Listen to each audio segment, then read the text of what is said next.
Hola mis amores, welcome to today's video. I wanted to talk to you about mastering self-discipline. I am currently finding myself struggling with self-discipline, which is weird because I have mastered self-discipline in the past. I know I'm capable of doing it. That's how I was able to run 2 marathons. That's how I was able to go from never pole dancing a day in my life to becoming a pole dancing instructor in 6 months. That's how I was able to pay down over $15,000 of debt in less than a year. So I know that I can practice self discipline and I know that I'm capable of doing it. But what I'm finding myself struggling with is translating the self discipline that I practice in some areas of my life to other areas of my life. And I wanted to share with you 3 strategies that I'm currently utilizing to help me do that, to help me take the self discipline that I practice when I'm out there running, when I'm out there working with my students, the self-discipline that I practice when I'm eating healthier, when I'm turning my phone off after an hour in a day, and how to translate that into other areas of my life that are currently lacking that self-discipline. So, number one, know your purpose, know your why. A lot of times when we struggle with self-discipline is because we don't know why we are doing something. We're not connected to the reason why we are doing something. And we begin to do things, we easily talk ourselves out of it because the mind likes to talk you out of the things that are going to take effort, the things that are going to take work. The mind likes to take the easy way out because its job is to help your body preserve energy by not doing things that take a lot of effort. And that's why when you are used to taking a route for work and you take a different route, it feels weird because it doesn't feel right. It's different. And your mind doesn't like to do things that are quote unquote different. That's why when you have never really worked out and you suddenly want to go to the gym, you talk yourself out of going to the gym because it feels weird. It's work and it's going to require additional effort. So knowing your purpose allows you to center yourself when those thoughts come to your mind so that you are able to take action. If you know why you are doing something, then you are more likely to do it. When I was paying down like $15,000 of debt a few years ago, I really was doing it because I knew that I wanted to pay that off. I knew that I wanted to be in a position to invest in my life if any other things came up. So when I wasn't going to happy hour, when I wasn't going on trips, I knew why that was happening. And because I knew my purpose and it was so clear to me, I was able to make the decision to not spend money on certain things. I was able to walk away from certain experiences without feeling bad about it. I didn't always enjoy doing it, but I knew why I was doing it. And that really helped me become centered on staying true to my discipline, staying true to my purpose. Number 2, show up every day consistently. The first time I started training for a marathon, and it was the Yonkers Marathon in New York, I had never done a marathon before. The longest run I had done, I think at the time, might have been like 10 miles when I decided I wanted to do a marathon.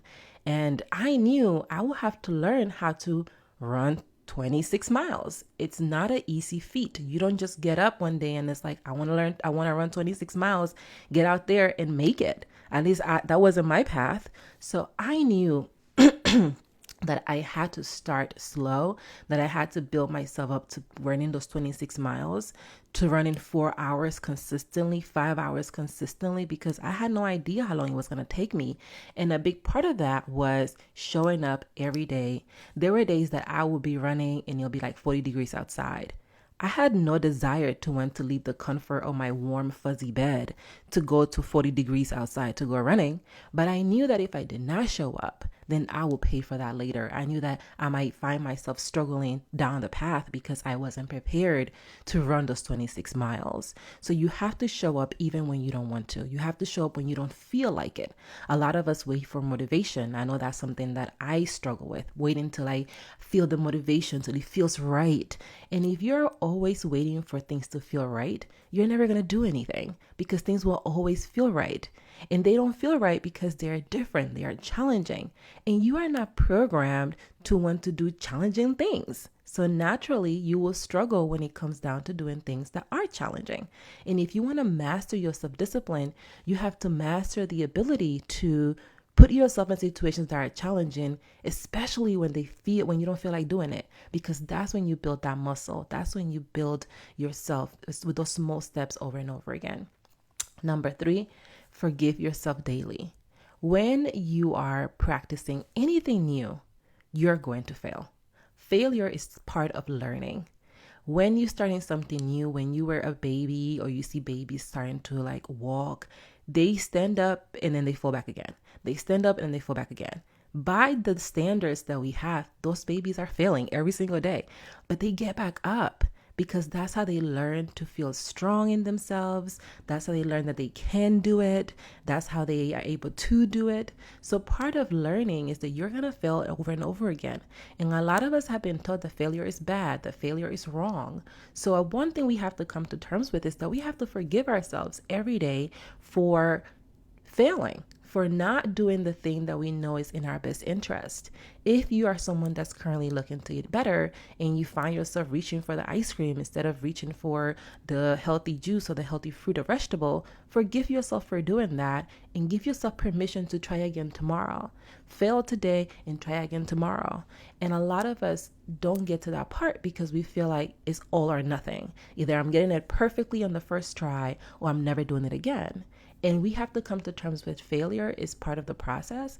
And if you learn from your failures, you won't feel bad at all, because you're going to be like, okay, this was something that didn't work out for me.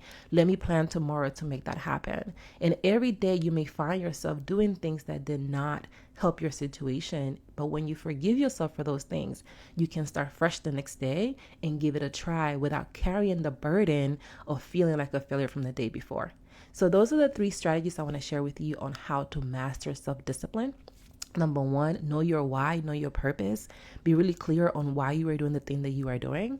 Number 2, show up every day consistently, especially when you don't feel like it, because that's when it's most important to build that muscle. And number 3, forgive yourself daily. Every single day, take a moment to tell yourself, hey, you did a great job today. And you also did some things that weren't as great. But it's okay, because tomorrow we can try again and we can learn from these lessons. If you don't learn from the lesson, then you will feel like a failure because you haven't learned. The failure itself is not what feels bad. It's not learning from the failure and continuing to repeat the behavior that leads to those negative feelings that we get for ourselves. So that's what I have for you today. I hope that you enjoyed today's video, and let me know if you have any questions. I'll talk to you soon, and hasta luego.